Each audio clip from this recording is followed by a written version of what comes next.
संन्यास लिया क्या? मैंने संन्यास लिया कि माता की तीनों ने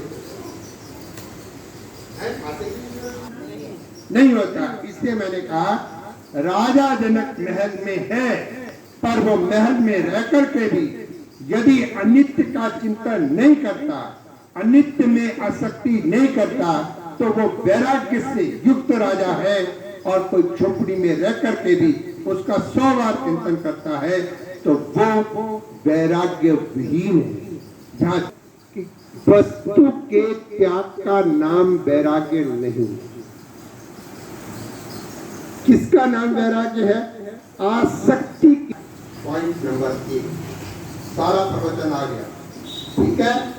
और वैराग्य है वस्तु का त्याग, वैराग्य नहीं।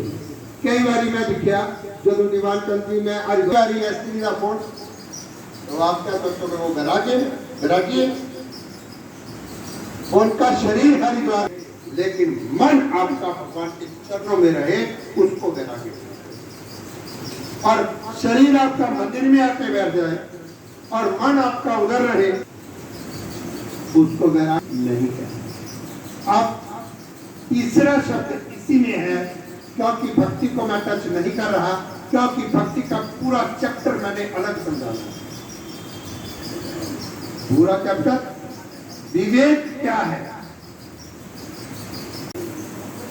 क्या है, क्या है? बोलो दीवान गांधी। एक कथा से ये जा शिव जी का ब्याह करा जी का डमरू बजा दिया गणे है। बोलो आज अभी तक क्या चर्चा हुई? क्योंकि शौनक आदि ऋषियों ने पहला प्रश्न किया है, आप सुन लो, आपका नहीं थे। ज्ञान वैराग्य सहित भक्ति से प्राप्त विवेक की हमारे अंदर वृद्धि कैसे होगी? हे गुरुदेव हमें समझाइए। तो पहले हमें ये पता होना चाहिए कि ज्ञान कौन सा लेना है गुरु से। गुरु ने कोई मैथ नहीं पढ़ाना, फिजिक्स नहीं पढ़ानी। ज्ञान कौन सा? स्वरूप ज्ञान। चक्रवर्ती होना सच है या भिखारी होना सच है, दोनों झूठ में ना रह जाना, क्योंकि ये बात छूट रही थी। दोनों झूठ है। और जागने पर भिखारी नहीं रहता, और जो एक अवस्था में रहे दूसरी में ना रहे, वो सच नहीं होता।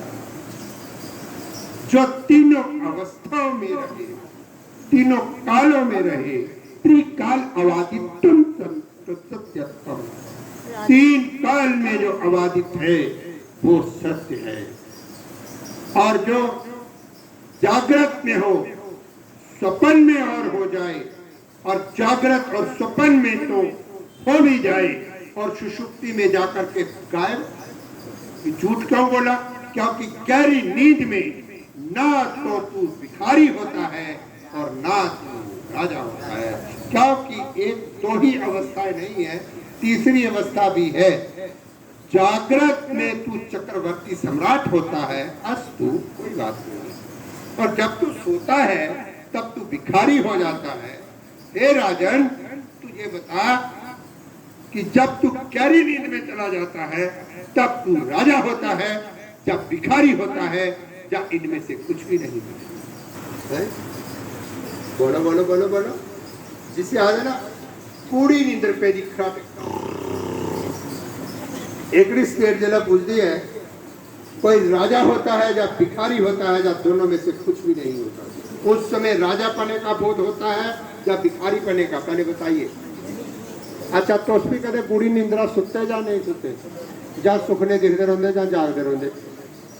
कई लोग आते स्वामी जी वो गोड़ी खानी बोलती और कई बार आदमी टाइम नहीं है, इन्हें पूछेगा मैं सामने आकर मैं रोपा करना करने की, ये भी कोई करनी है, रोपा करना कर तेरा भी कर ले, फिर दौड़ते चले होंगे, ठीक है। जैसा अभी फर्ज बनता फिर और कुछ नहीं है, और कुछ दे नहीं सकते, देना नहीं अकेला जो मंगना घोड़े चक्कर अंदर बैठे थे, मंगी लो जितना मंगना, इंसान के दिते थे पूरा पूरा नहीं, उसके बाद मंगी लो जितना मंगना। तो मैं उनके सारे को पहले एक गल आकर कि जिस बच्चे की मैंने नाम लेना है, पवन मेरा बेटा, मेरा भरा लेके निका, ये बच्चे लेके है, ये भी जी इतने महाकालेश्वर की जी इतने आराधना हुआ थी ना, जो ज्ञान जग जो इतने चला रहा है, ये बच्चा कल के उतों का राती में इतने पुजया इतने गिरा महाकालेश्वर उज्जैन उठे दर्शन करने गिरा है। इन्ना भक्ति में बच्चा है और कोई दिन ऐसा नहीं लगता जिला साधु की बोली नहीं गिरा तो इतना नहीं आ रहा आला पापा जी जिला मर्जी होगी तुम हक मारो मैं मंत्र भोले शंकर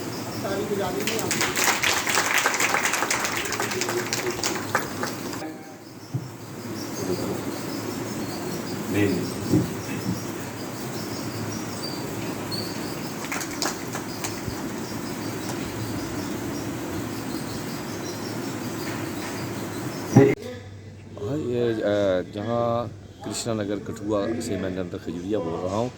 श्री महाकालेश्वर शिव दुर्गा मंदिर कृष्णा नगर कठुआ के अंदर ऐसे तो पूरे बरस आप देखते हो कि जहाँ पे धार्मिक अनुष्ठान होते रहते हैं, धार्मिक सम्मेलन होते रहते हैं, जहाँ पे भगवद गीता का आयोजन कई बार हमने किया है और महाशिव पुराण ज्ञान जग जो है वो अब 22 जुलाई से लेकर 31 जुलाई तक यहाँ पे आयोजन उसका किया गया। मेरी माता बहनों की मंशा थी, ये मेरे बुजुर्गों ने भी कई बार हमें कहा कि ये सावन महीने के अंदर कोई ऐसे महान संत जहाँ पे बुलाए जाएं कि जो हमें जो ज्ञान जग दें, हमें शिव पुराण का ज्ञान दें और गीता का ज्ञान दें, रामायण का ज्ञान दें, ऐसे ऐसे ज्ञान दें जिससे हमारा समाज जो है वो आगे बढ़े, हमारे बच्चे जो है वो उनको भी अच्छे संस्कार मिलें, सनातन धर्म के अनुयायी जितने भी हैं वो जहाँ जहाँ भी बैठे हैं, जहाँ कुछ भी है तो वो इसका अनुसरण करें। तो हम देखते हैं कि जहाँ कठुआ के अंदर बहुत से मंदिर हैं, सभी मंदिरों के अंदर मेरे भोले बाबा के बहुत से भक्त हैं और ऐसे ही कृष्णा नगर के अंदर हम देखते हैं कि सावन महीने का एक विशेष महत्व होता है और इस सावन महीने के अंदर हमारी माताएं बहनें बुजुर्ग जो हैं वो घर से श्रद्धा सुमन लेकर, पुष्प लेकर, पुष्पमाला लेकर, बिलपत्री लेकर, अकतूरा लेकर, वो चंदन का तिलक लेकर सारी पूरी सामग्री जो है जिससे भोले बाबा बड़े प्रसन्न होते हैं। और सावन मास के अंदर भोले बाबा इतने प्रसन्न रहते हैं अपने बच्चों के ऊपर कि ये कहने की बात नहीं है। और सुबह से ही जहाँ कतारें लगी होती हैं भोले बाबा के ऊपर जल धारा करने के लिए, तो हम कह सकते हैं इस बात के लिए कि ये सावन का मास जो है, ऐसे तो आप पूरे साल जितना भी आप दान दक्षिणा कर सकते हो, किसी गरीब की मदद कर सकते हो, किसी गरीब के बच्चे को पढ़ा सकते हो, किसी गरीब बच्ची की कोई शादी करवा सकते हो, आप करा सकते हो, सब कुछ करते हो। लेकिन ये विशेष महत्व होता है इस सावन मास के अंदर कि लोग जो हैं वो चाहते हैं कि इस मास के अंदर हम कोई दान दक्षिणा करें, हम किसी को भोजन कराएं, हम किसी को फल फ्रूट बांटें, हम किसी गरीब की निस्सहाय की जो है वो मदद करें। तो उसी के संदर्भ में मेरी माताएं बहनें जो हैं वो यहाँ पे कथा में बैठी हैं और आपके माध्यम से बताएं कि जहाँ पे श्री श्री 1008 श्री महामंडलेश्वर अक्षरनाथ गिरी महाराज जी जम्मू पार्टी वाले जो हैं वो उनसे हमने आग्रह किया था, तो उन्होंने आग्रह हमारा माना। पहले भी हमने इनसे कथा करवाई थी, बड़े बुद्धिजीवी हैं जी, इन्होंने IAS मेंस एग्जाम जो है इन्होंने पास किया है, बहुत ही काबिल है, उपनिषदों के ग्रंथों के ज्ञाता हैं ये, और हमें सौभाग्य से इनका सानिध्य प्राप्त हुआ। हमने इनको जहाँ पे बुलाया और माता बहनें जो है वो ज्ञान जग में जहाँ पे उपस्थित हैं और जितना भी वो प्रवचन कर रहे हैं बड़े विधि पूर्वक वो वहाँ पे सुने। और इसके बाद जब कथा होती है, कथा के बाद जो है वो कोई ना कोई श्रद्धालु हमारे पास पहुँचे होते हैं कि हमने प्रसाद जहाँ पे बांट रहे हैं या कुछ भी है, उनके लिए भी ये रास्ते खुले हैं। और हम चाहते हैं कि जो लोग जो चाहते हैं कि हमारा भी प्रसाद लगे, हमारा भी जहाँ पे कोई योगदान है, वो मंदिर कमेटी से संपर्क कर सकता है और जब भी हमारी किसी तरह की ज़रूरत होगी हम उनके साथ अवश्य खड़े रहेंगे। इन्हीं शब्दों के साथ आपका बहुत बहुत धन्यवाद। बोले शंकर भगवान की जय।